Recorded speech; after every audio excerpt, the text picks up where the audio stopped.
అందరికీ నమస్కారం. ఎలా ఉన్నారు? అందరూ బాగుండాలని కోరుకుంటూ ఈ వీడియోలో లెమన్ గ్రాస్ అదేనండి నిమ్మగడ్డి. ఇంతకుముందు వీడియోలో నిమ్మగడ్డిని ఎలా పెంచుకోవాలి, దానిలో ఉన్న ఔషధ గుణాలు ఏంటి అన్నది నేను వీడియో చేసి ఉన్నాను, అప్లోడ్ చేశాను. ఈ నిమ్మగడ్డితో మనము టీ చేసుకొని తాగడం, అంటే కషాయంలాగా చేసుకొని తాగడము ఎలా చేసుకోవాలి అన్నది వీడియోలో చేస్తున్నాను.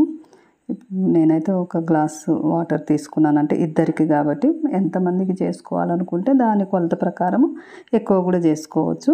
నేను ఒక గ్లాస్ వాటర్ తీసుకున్నాను. ఈ నీళ్ళు స్టవ్ మీద పెట్టేసి కొంచెం మరుగుతున్నప్పుడు ఆకులు తీసుకొచ్చుకొని వాటిని కట్ చేసుకొని దీంట్లో కలుపుకోవాలన్నట్టు. వీటిని మన ఇద్దరికి కాబట్టి ఒక 4 ఆకులు తీసుకొని వాటిని కత్తిరించుకొని ఇలా కట్ చేసిన వాటిని ఒకేసారి కడిగేసుకొని చిన్న ముక్కలు చేసుకోవచ్చు, లేదా వాటిని ముక్కలు చేసుకొని కూడా కడిగేసి నీళ్ళల్లో వేసేసి మరిగించవచ్చు. నేను వీటిని కట్ చేసి తర్వాత శుభ్రం చేసేసాను. కొంచెం చిన్న చిన్న ముక్కలుగా చేసుకోవచ్చు, లేదా వీటన్నిటిని కలిపి ఒక కట్టలాగా చేసి చుట్టేసి మనం వడపోసుకోవడానికి కూడా ఇబ్బంది లేకుండా అలా బండిల్లాగా కూడా వేయచ్చు. నేనైతే ఎప్పుడు చిన్న ముక్కలుగా కట్ చేసి వేస్తూ ఉంటాను. నీళ్ళలో శుభ్రం చేసి, గడ్డి కదండి బయట ఉంటుంది కాబట్టి దానిపైన డస్ట్ ఫామ్ అయి ఉంటుంది కాబట్టి మనం కడిగి వేసుకోవాలి. ఇలా నీళ్ళు మరుగుతున్నప్పుడు ఇది వేసేసి ఒక 2 నిమిషాలు మరగనిచ్చేస్తే సరిపోతుంది. ఆ నీళ్ళు ఆఫ్ అవ్వడము అట్లా సగానికి అయ్యే వరకు మరిగించడం అంత అవసరం ఉండదండి. ఒక 2 నిమిషాలు వేడి చేస్తే దాంట్లో ఉన్న ఆ ఎసెన్స్ అంతా దిగుతుంది. ఆ తర్వాత వెంటనే మనం తీసుకోకుండా ఒక 2 నిమిషాలు మళ్ళీ మూత పెట్టేసి ఉంచితే, స్టవ్ ఆఫ్ చేసేస్తే దాంట్లో ఉన్నదంతా కషాయం రూపంలోకి దిగుతుంది. దీన్ని తేనె కలుపుకోవచ్చు, అలాగే పటిక బెల్లము, మామూలు బెల్లము, తాటి బెల్లము ఇవేవైనా కలుపుకొని కొంచెం టేస్ట్ కోసము. అలాగే దీంట్లో ఇంకెవరన్నా ఎక్కువ ఇంకా టేస్టీగా ఉండాలనుకుంటే కొంచెం పుదీనా ఆకులు వేసుకోవచ్చు, అల్లం వేసుకోవచ్చు. నేనైతే దీని ఫ్లేవర్ దీనికే ఉండాలని నేను ఏది కలపను. ఇలా ఆకులతో మరిగించిన తర్వాత ఇప్పుడైతే నేను తేనె 2 నిమిషాలు దానిపైన మూత పెట్టి ఉంచాము కదా, అప్పుడు ఇంకా ఆ లోపల ఉన్న ఆ వేడికి ఇంకా కషాయంలాగా దిగుతుంది. కాకపోతే బాగా కలర్ చేంజ్ ఏమీ రాదు.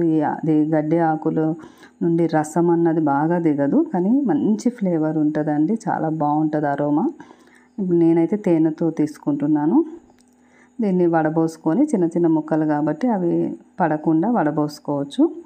అలాగే దీన్ని ఇట్లా కాకుండా కట్ చేయకుండా అనుకుంటే వాటిని మడత పెట్టేసేసి కొంచెం ముడిలాగా వేసేసి దాన్ని దాంట్లో వేసేసుకుంటే అది ఉండిపోతుంది. మనం వడబోయాల్సిన అవసరం కూడా ఉండదు. నేనైతే ఇప్పుడు ఫస్ట్ హనీ తీసుకున్నాను, తేనె కలుపుకున్నాను. కాకుండా తేనెతో పాటు బెల్లం కానీ, పటిక బెల్లం కానీ, మామూలు బెల్లం కానీ ఇవేవైనా కలుపుకోవచ్చు. ఇది నేను ఇప్పుడు వేస్తుంది తాటి బెల్లం అండి. అదే వేడి నీళ్ళే కాబట్టి దాంట్లో కొంచెం తాటి బెల్లం వేసేసి మళ్ళీ మూత పెట్టేస్తే ఆ నీళ్ళు వేడి చేయకపోయినా వేడి నీళ్ళు కాబట్టి కరిగిపోతుంది. ఇలా ఉదయము మళ్ళీ అలాగే సాయంత్రం నిద్రపోయేటప్పుడు కూడా ఈ టీని చేసుకొని తాగొచ్చు. దీనివల్ల మనకి ఏంటంటే టాక్సిన్స్ అన్నీ బయటికి వెళ్ళిపోతాయి.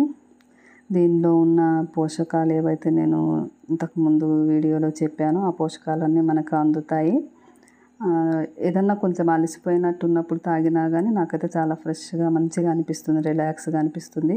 కొంచెం నిద్ర పట్టనప్పుడు కూడా నైట్ టైంలో ఇప్పుడు ఇది నేను తాటి బెల్లం వేసింది చూడండి, కొంచెం కలరు మారింది. మనకు నిద్ర పట్టలేదు, కొంచెం డిస్టర్బెన్స్గా ఉంది, అలసటగా ఉంది అన్నప్పుడు రాత్రిపూట కూడా ఒక కప్పు చేసుకొని తాగేసి పడుకుంటే మంచి నిద్ర వస్తుంది. దీంట్లో అయితే ఉన్న పోషకాలు మంచిగా పోషక విలువలు కలిగింది కాబట్టి మనము ఇలా వేరే పాలు, టీ, చక్కెర అవన్నీ వేసుకోకుండా ఇట్లా మంచి హెర్బల్ టీ చేసుకొని తాగితే బాగుంటుంది. నేను చాలా సంవత్సరాలుగా తాగుతున్నాను. మీకు ఈ వీడియో నచ్చింది అనుకుంటున్నాను. ధన్యవాదాలు.